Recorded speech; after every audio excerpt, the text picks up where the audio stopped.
The 1945 J8.15 hours. Imperial General Headquarters, Tokyo. A single decoded transmission from Hiroshima would shatter 3 years of carefully constructed illusions about industrial warfare. What the Japanese High Command read in that message would force them to confront a truth they had spent the entire war denying. America hadn't been fighting at full capacity. They had been holding back. The basement war room beneath the Imperial Palace sat 94 ft underground, insulated by reinforced concrete walls 4 ft thick. On the morning of August 6, 1945, the space hummed with the familiar rhythm of a losing war. Field Marshal Shinroku Hata's morning intelligence briefing had become a ritual of managed decline. At precisely 08:15 hours, communications officer Lieutenant Colonel Tishi Yamamoto burst through the steel door without the customary bow. In his hands, he carried a decoded transmission that would fundamentally alter how Japan's military leadership understood the war they had been fighting. The message was fragmentary, airy, transmitted by the Hiroshima Regional Military Command before all communications ceased. Entire city. Destroyed by single bomb. Blast radius exceeds all previous bombardment. Unknown weapon type. Casualties catastrophic. Request immediate. The transmission ended mid-sentence. General Yoshiro Umezu, Chief of the Imperial General Staff, read the message 3 times. His first assumption was that American B-29s had conducted the largest conventional bombing raid of the war, perhaps 500 aircraft dropping incendiaries simultaneously. The mathematics seemed impossible otherwise. Hiroshima was a city of 350,000 people spread across 27 square miles. But additional reports arriving throughout the morning told a different story. Weather reconnaissance had reported only 3 B-29s over Hiroshima that morning. 3 aircraft, not 300, 3.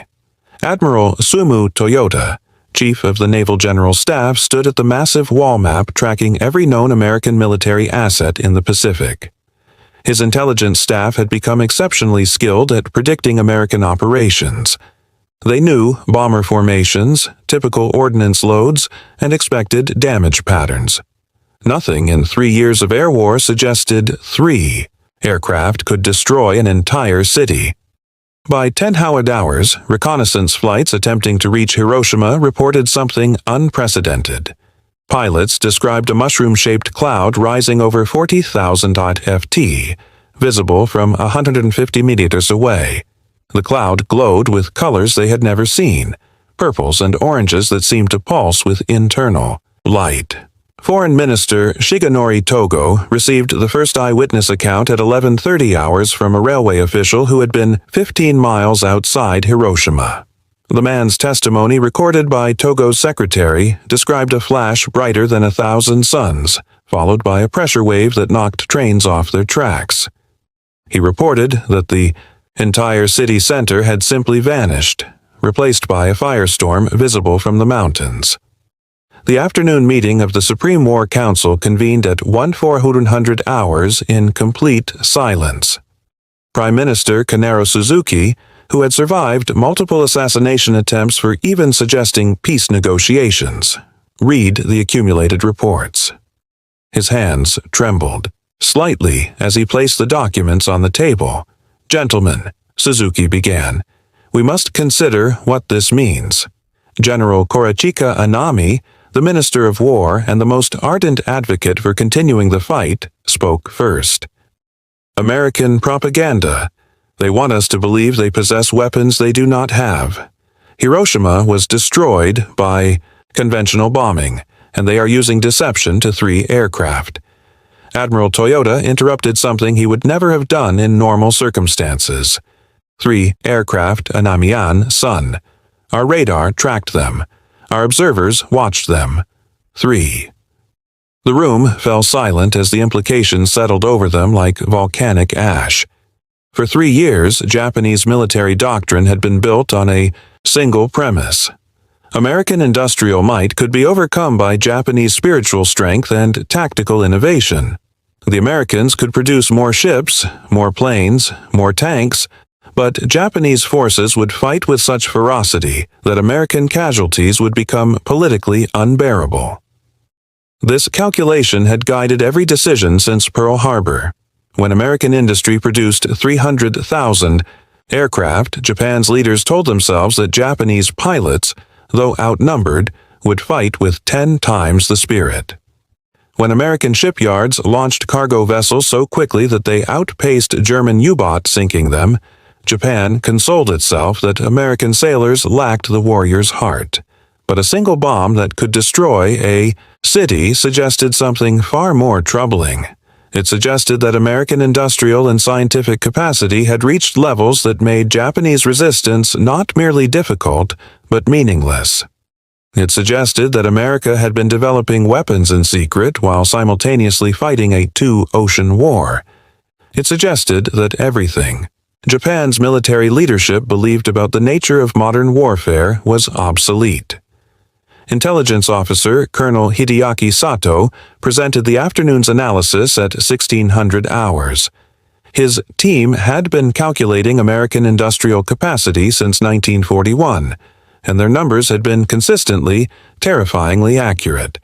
America had produced 88,410 tanks during the war. Japan had produced 6,450. America had built 41 aircraft carriers. Japan had built 15. American shipyards had launched cargo vessels so quickly that they outpaced German U-boat sinking them.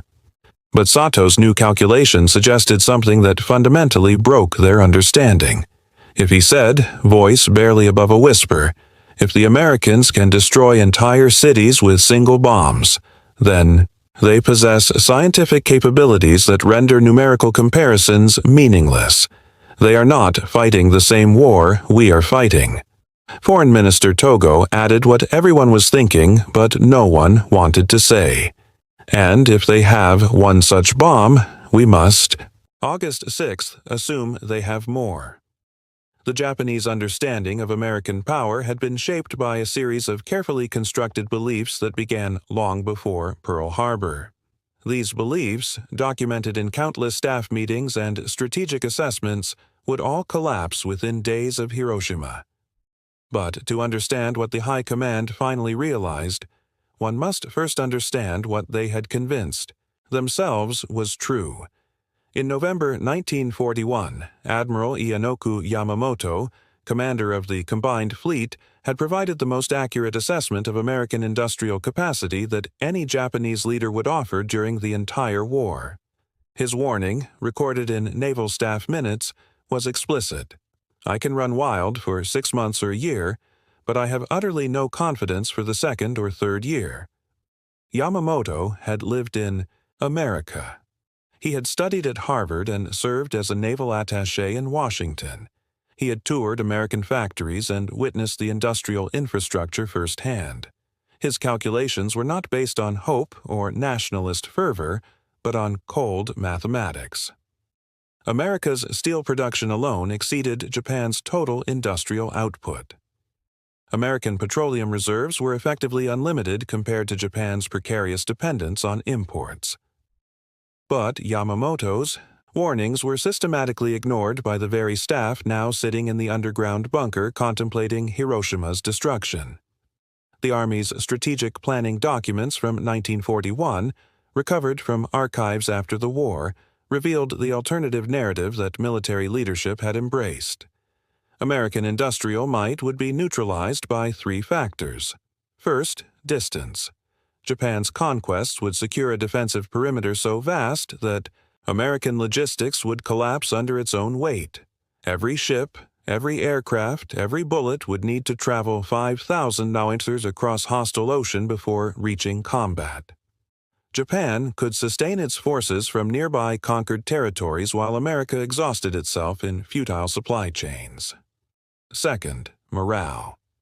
American society was soft, individualistic, and incapable of sustaining heavy casualties. Japanese military doctrine assumed that after losing 30,000 to 40,000 men, American public opinion would demand peace negotiations. The Japanese soldiers' willingness to die would outlast America's willingness to fight. Third, tactical superiority. Japanese forces, through superior training, warrior spirit, and tactical innovation, would inflict casualty ratios that made American numerical advantages irrelevant. One Japanese soldier would equal 3 to 4 Americans in combat effectiveness. These assumptions had been tested and found wanting at every single engagement of the Pacific War. Yet Japanese High Command had consistently reinterpreted defeats as validation of their theories needing minor adjustments rather than fundamental revision. At Midway, in June 1942, Japan lost 4 aircraft carriers in a single day. The official assessment blamed bad luck and tactical errors, not American cryptographic superiority or the fundamental vulnerability of Japan's carrier-focused strategy. The underlying assumption that Japanese forces could overcome numerical disadvantages remained intact. At Guadalcanal from August 1942 to February 1943, Japanese forces discovered that Americans could sustain logistics across vast distances and could match Japanese soldiers in jungle warfare. The official assessment blamed local commanders for insufficient fighting spirit, not the impossibility of the strategic situation. The underlying assumption that American society would crack under sustained casualties remained intact. By August 1945, every major assumption had been systematically demolished by reality. Yet senior leadership had never formally acknowledged this. General Anami's continued advocacy for fighting to the last citizen represented not stupidity, but the logical endpoint of beliefs that had never been properly questioned. The afternoon of August 6 marked the first time in the entire war that Japan's Supreme War Council confronted their illusions directly. Intelligence Colonel Sato presented what he called the reality assessment, a document his team had compiled over the previous 6 months, but had been prevented from presenting until now. The numbers were devastating. American aircraft production in 1944 alone exceeded Japan's total production for the entire war. American shipyards were building escort carriers faster than Japan could train pilots. American ammunition factories produced more shells in a week than Japan's factories produced in a month. But Sato's most damning statistics involved scientific research. His intelligence network had documented American research facilities employing over 130,000 scientists and engineers working on military technology. Japan's comparable effort employed approximately 6,000.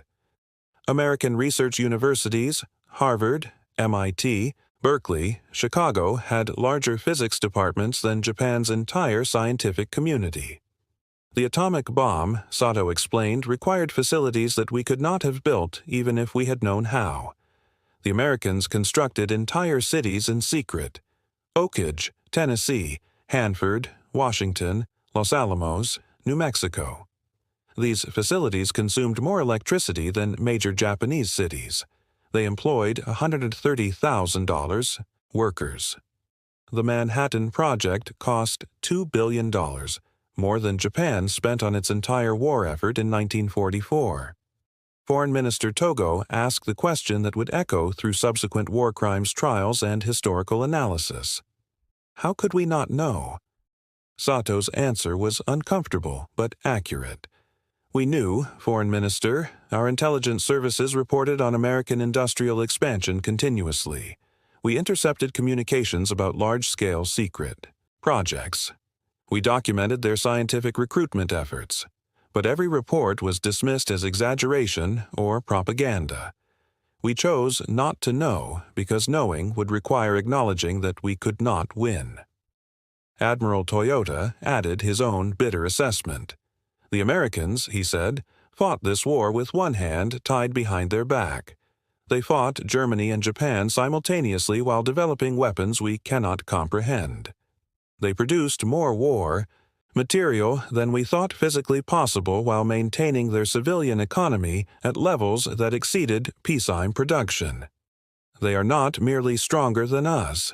They are operating on a different level of civilization. This admission that America represented not just greater strength but a different category of capability marked the fundamental shift in understanding.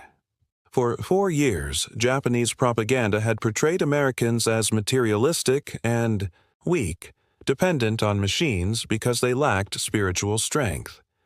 The atomic bomb revealed this narrative as catastrophically wrong. The psychological impact extended beyond simple military calculation. Cabinet. Secretary Hitsune Sakumizu recorded in his diary that evening, "We have been fighting an enemy we never understood. We assumed they thought as we thought, that their society functioned as ours functioned, that their limits matched our limits. Hiroshima proves we were fighting blind." August 7, 1945 began with confirmation that made Hiroshima seem even more incomprehensible. Reconnaissance aircraft that finally penetrated the radiation zone transmitted photographs that would circulate among high command within hours. Major Sun Kitamura, the pilot who flew the first successful reconnaissance mission, reported weather conditions he had never encountered. Updrafts so powerful they threw his aircraft 2,000 ft higher in seconds. Air temperatures that spiked his instruments and visibility obscured by smoke that rose in a column to the stratosphere. The photographs developed by 1100 Hours showed something that military analysts initially refused to believe. The city center, approximately 4 square miles, had been completely flattened. Not destroyed in the conventional sense where rubble and building foundations remained, but flattened to bare earth. Structures had been vaporized. The reconnaissance team estimated that everything within a mile of the blast center had ceased to exist in any recognizable form. Intelligence analysts compared these images to conventional bombing results. The most devastating conventional raid of the war, the Tokyo firebombing of March 9-10, 1945, had required 334 B-29 bombers, dropping 1,665 tons of incendiaries over 3 hours. Hiroshima's destruction exceeded that raid's devastation, accomplished by a single bomb from a single aircraft in a single instant. The Supreme War Council reconvened at 1400 hours on August 7th with new intelligence that fundamentally altered the strategic landscape. Soviet Foreign Minister Vyacheslav Molotov had summoned Japanese Ambassador Nawatake Sato to the Kremlin at midnight Moscow time. The message was brief. The Soviet Union would consider itself at war with Japan effective August 9, 1945. This announcement shattered Japan's final strategic hope. For months, Japanese diplomacy had worked desperately to negotiate Soviet mediation for peace terms. The fantasy was that Stalin, never fully trusted by his American and British allies, might broker an arrangement that preserved some Japanese territory and prevented occupation. The Soviets entering the war eliminated this possibility completely. General Anami's face, according to multiple witnesses, went pale as the implications registered. Japan now faced enemies on all fronts with no prospect of negotiated settlement. American atomic weapons from the east, Soviet armies from the north, British Commonwealth forces from the south, and Chinese resistance continuing in occupied territories. The empire that had once stretched from the borders of India to the mid-Pacific was being compressed back toward the home islands with crushing force. Foreign Minister Togo presented the stark reality. We have 3 choices: surrender unconditionally, fight until every city is destroyed by atomic weapons, or fight until Soviet and American forces invade and Japan ceases to exist as a nation. There are no other options. August 8th brought fragmentary area intelligence about Soviet movements. The Red Army had launched a massive assault into Manchuria with overwhelming force. The Kwantung Army, once the elite formation of Japanese military power, was being systematically destroyed. Soviet Dank columns advanced 50 km in the first day, encountering resistance that collapsed before forces that had learned their trade, destroying Nazi Germany. The Manchurian operation demonstrated another uncomfortable truth about American power. The Soviets were equipped with thousands of American vehicles, trucks, and communications equipment provided through Lend-Lease. American industrial capacity had not only sustained its own forces across 2 oceans, but it also equipped allies on a scale that seemed impossible by Japanese standards. A single American program, Lendl, had provided more material to Soviet forces than Japan's entire industrial output for the war. At 11:02 hours on August 9th, a second atomic bomb destroyed Nagasaki. The communication from the Nagasaki Regional Command was even briefer than Hiroshima's. Second atomic attack, city destroyed, casualties catastrophic, then silence. The Supreme War Council emergency session that afternoon descended into something unprecedented in Japanese military protocol: open acknowledgement of complete strategic failure. Navy Minister Admiral Mitsuma Masa Jonai spoke with remarkable candor for a military officer in that environment. The Americans have demonstrated that they can destroy our cities at will, one by one, until nothing remains. They have demonstrated the capability to continue this indefinitely. We cannot defend against weapons we cannot detect until they detonate. Our anti-aircraft systems are irrelevant. Our fighter aircraft cannot intercept what they cannot find. Our civil defense preparations are meaningless. Army Chief of Staff General Umezu added his own assessment, one that would have been considered defaced heresy weeks earlier. The atomic bomb changes fundamental military calculations. Concentrated forces become targets. Cities become targets. Our strategy of fighting to the last citizen assumes Americans must invade to occupy. But if they can destroy cities without invasion, our entire defensive doctrine becomes obsolete.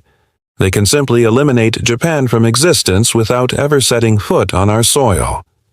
Intelligence estimates presented that evening calculated that America likely possessed between 3 and 7 additional atomic bombs with production capacity for more. Even if this estimate was high, even if America possessed only one more weapon, the strategic implication remained identical. Continued resistance was suicide. Cabinet Secretary Sakumitsu recorded the Emperor's private comments from an audience that evening. His Majesty expressed that the unendurable must be endured. The atomic bombs have demonstrated that continued resistance will result in the complete annihilation of the Japanese people. We must accept terms that preserve the nation, even if those terms are painful beyond measure. The phrase unendurable must be endured would become the foundation for Japan's surrender announcement. But the path from this private imperial in a different category of civilization. Admiral Toyoda's final assessment, written in 1946 for occupation historians, captured the complete reversal of Japanese military thinking. We began the war believing American democracy made them weak. Their diversity made them disunited. Their wealth made them soft. We ended the war understanding that democracy enabled innovation, diversity provided talent, and wealth funded capabilities we couldn't match. Every assumption we held was not merely wrong, but precisely backwards. The psychological impact on military leadership manifested in various ways. Some, like General Anami, chose death rather than living with the reality of how badly they had miscalculated. Others, like Admiral Yonai, became advocates for complete demilitarization, arguing that Japan's militaristic culture had led to catastrophic strategic blindness. Most simply struggled to reconcile the warriors they believed themselves to be with the reality that they had led their nation into an unwinnable war through systematic self-deception. Japanese historians working under occupation supervision began documenting how thoroughly intelligence reports had been ignored. Accurate assessments of American production had been dismissed as defeatism. Warnings about American scientific capabilities had been suppressed as harmful to morale. Evidence that Japan was losing the war had been reinterpreted as temporary setbacks requiring more fighting spirit. The entire command structure had created an information environment where truth became treason and optimism became policy. The final lesson Japanese high command absorbed was perhaps the bitterest. American power had not been fully deployed. The United States had fought a two-ocean war while maintaining substantial forces in reserve, developing next-generation weapons, and preparing for conflicts that might follow. The atomic bombs represented not America's maximum effort, but what they could accomplish while simultaneously doing a dozen other things. Japanese forces had fought with total commitment of every resource. American forces had fought with comfortable margins everywhere.